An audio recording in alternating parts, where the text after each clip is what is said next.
The candidates tournament here in London is now over, and the final round could not have been more exciting. Just a quick reminder, Carlson and Kramnik were level going into the final round, but if they were still level after the game was over, then Carlson would win on tiebreaks. He had the greater number of wins in the tournament. So Carlson could afford to play more steadily, whereas Kramnik really had to go for the win against Ivanchuk. So let's take a look at Carlson's game. He was playing against Svidler with the white pieces, played a steady Spanish, and you can see from the opening that, well, the pawn structures are reasonably locked, but Carlson has slightly more active pieces. If you compare the bishops, this bishop on this diagonal, very active indeed. This bishop looks in both directions, whereas if you can see Black's bishop here on c7 rather blocked in by the pawns, and this bishop here is just biting on this pawn in the middle. I've put a bit too much paint on the on the board, and this knight on f5, very active indeed. So Carlson's slightly better, and I think this kind of position suits him very well.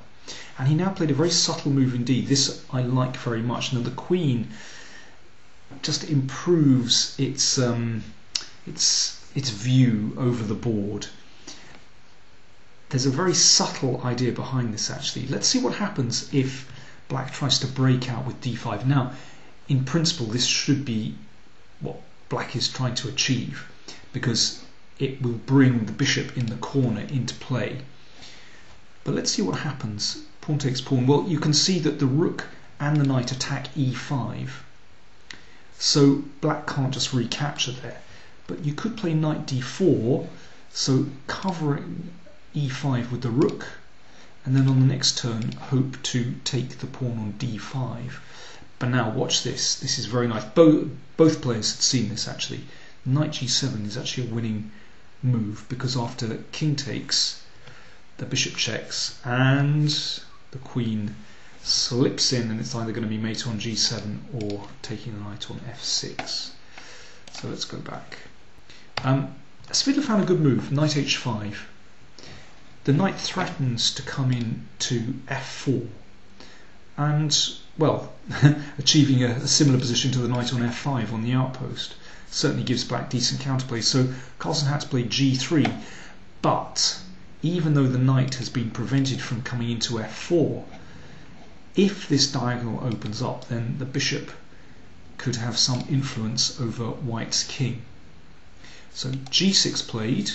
Svidler didn't want to live with the knight on f5, but of course that's weakened his own king position. Now that knight g5 cleared the diagonal, so now there's a threat to f7. So Svidler played d5, so he's breaking out, making use of the bishop in the corner. Carlson exchanged, and now both players agreed that really White should have taken on d5 and played the knight back to g4. The Black king is still a little bit vulnerable. You know, these squares around the king are a bit weak. The bishop isn't great on c7. The queen is quite nice on d5, cutting across the king, but you need another piece to join the attack.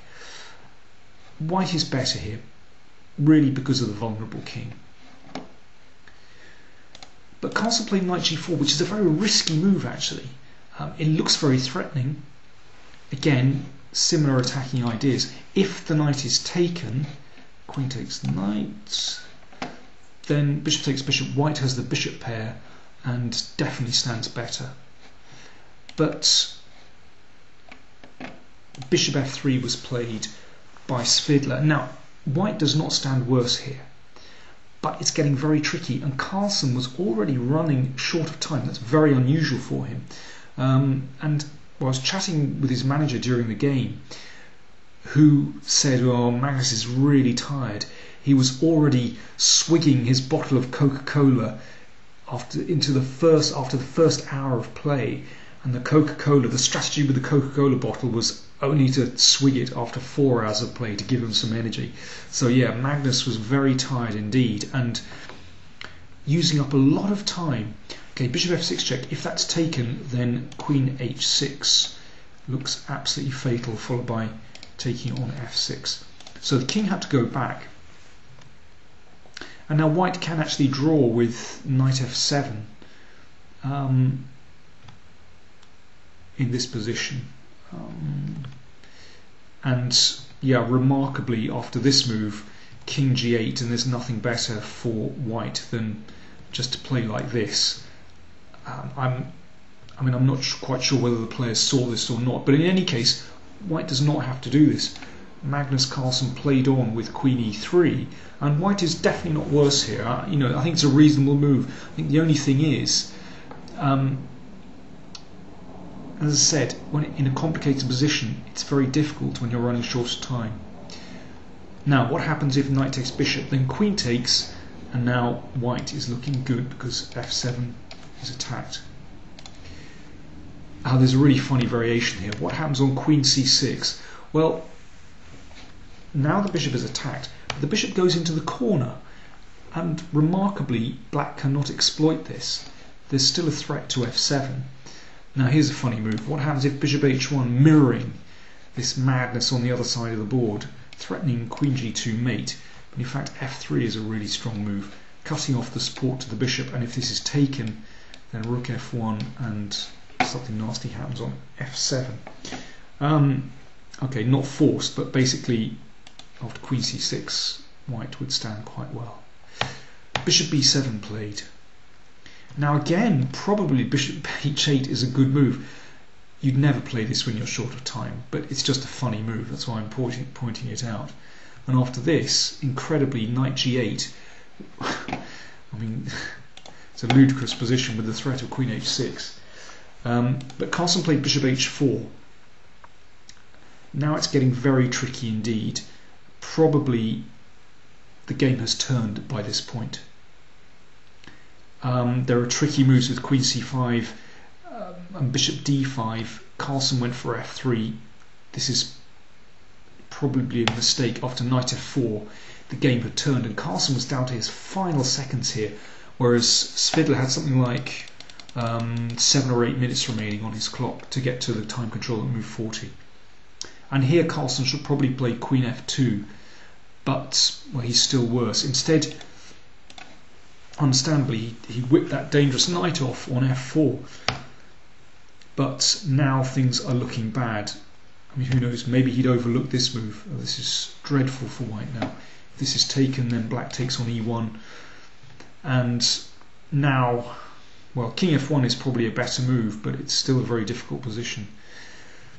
And here, Svidler chose just to enter an endgame where he's a pawn up, and he also has the two bishops, and this is completely lost. And Svidler cleaned up very well actually here.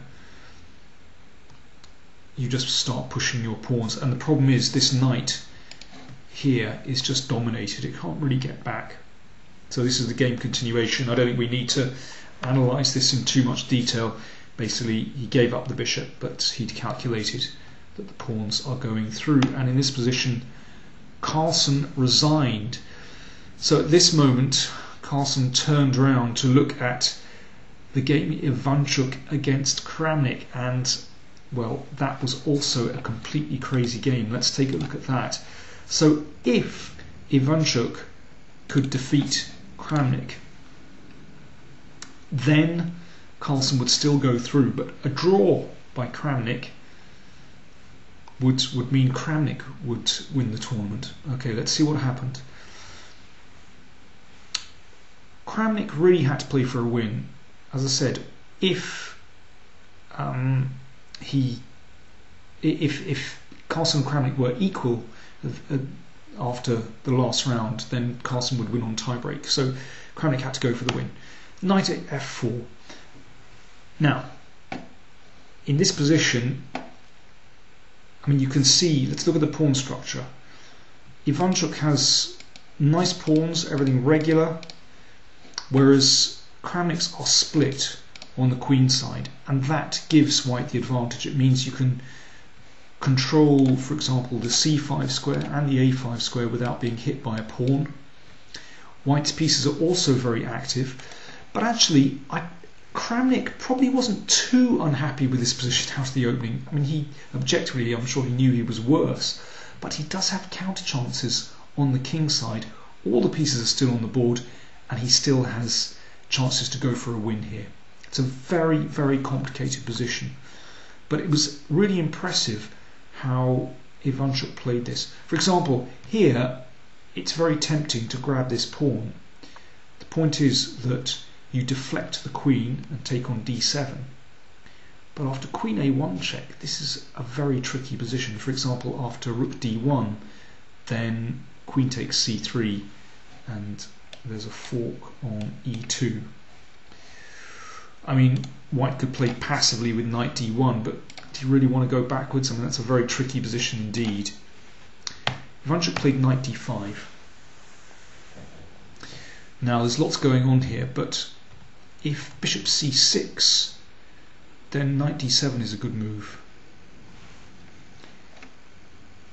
And this is very important, actually.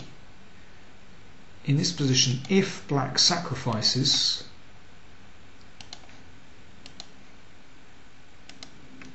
threatening a mate on g2, then the bishop is able to come back to cover and white will win. So Kramnik played bishop b5. Now if white exchanges, then that improves black's pawn structure and black should be fine there. So Ivanchuk came back to b3, and only now did Kramnik play the bishop to c6. Now in this case, after knight e7, now you take on g2 because the bishop can't return to f1 to cover on the king side. I mean, this is really tricky stuff. Now this is by no means clear. For example, white can escape to an endgame like this. Very unclear position. After all, white is an exchange up. But it was interesting that actually Ivanchuk really rejected any of these lines grabbing cheap material. He actually played very positionally. So rook a5, preparing to double on the a file. And now you can see what happens if Kramnik starts to simplify. Basically white's pieces stand very well here, and the bishop on g7 is hitting the pawn on e5, and white can easily gang up on the weak pawns on the queen side. Okay, queen b7 played, connecting the rooks. And now this is really interesting how Ivanchuk played. He played with real clarity here. This knight on f4 is a problem for white. It controls so many important squares. You know, sometimes there's a threat to take on d5, sometimes there are sacrifices here and here. This is clearly the problem. It's interesting, there are the real echoes with the Carlson Svidler game actually, where the knight on f4 and well f5 were problematic. Ivanchuk gave up the pawn on h3. It kind of cuts the Gordian knot, but that takes all the pressure off his position. So Ivanchuk gave up a pawn, but now he took over the initiative, and Kramnik was using up more and more time in trying to defend here. This is very tricky indeed. So there are already threats here. If knight takes knight, suddenly there's a mating attack out of nowhere. Bishop takes, and queen h7 mate. Bishop controls f8. And king h8, rook h6 is also mate. So Kramnik had to run with the king. Now Ivanchuk exchanged, and of course he would like to play knight e7, but that gets taken, and then black takes on e4. So f3 now threatens knight e7, and Kramnik has no option but to exchange on d5. If king h7, trying to escape, then there's this pin. So I'm sure Kramnik didn't want to do this, but he had to give up the bishop pair, and now these bishops are just tremendous. It's still not so clear actually, but short of time, Kramnik didn't put up the best defense. Here, for example, I think if you play knight e6, then things aren't so bad for black. I think white will be forced to give up one of these bishops, for example, here. And white still has very good compensation, controlling the d-file and preparing to swing the rook over to take here. But I think black ought to be able to defend. Okay, queen c8 was played. It's kind of a pseudo-active move, trying to prevent the rook on h1 entering the game because of queen h3. But now, well, Ivanchuk took control. It's a good move. So this forces the knight back, and now he swung the rook over, and the a pawn is dropping. Even this isn't so clear. Here, maybe Kramnik should have played like this, tried to get to white's king. So it's really not so clear. But short of time, he chose the wrong defense, and at this point Ivanchuk really took control. That's a great move, because now that can't really be taken. So rook takes rook, and well, you get through to the king actually. And after this, the pass pawn was just too strong, and actually Kramnik, yeah, he's completely lost in this position, and Ivanchuk just cleaned up really easily. If black takes the pawn, then that's a winning move because of the tactics here, and you win a lump. Rook d6 played. Let's just go through the final moves. They basically just swapped off, and here black cannot take on b6 because of this move. If rook b2, bishop h6 wins a piece, and if king g7, then again this tactic, you take on f8 and double attack. So bishop d6, and Ivanchuk held the pawn on b6, and now the idea is really simple. After king f1, Kramnik resigned because the king is just coming over here, and it'll either get into c6 or it'll free the rook, and then king a6 and game over. Or you can take on c5 as well, so it's a completely lost position.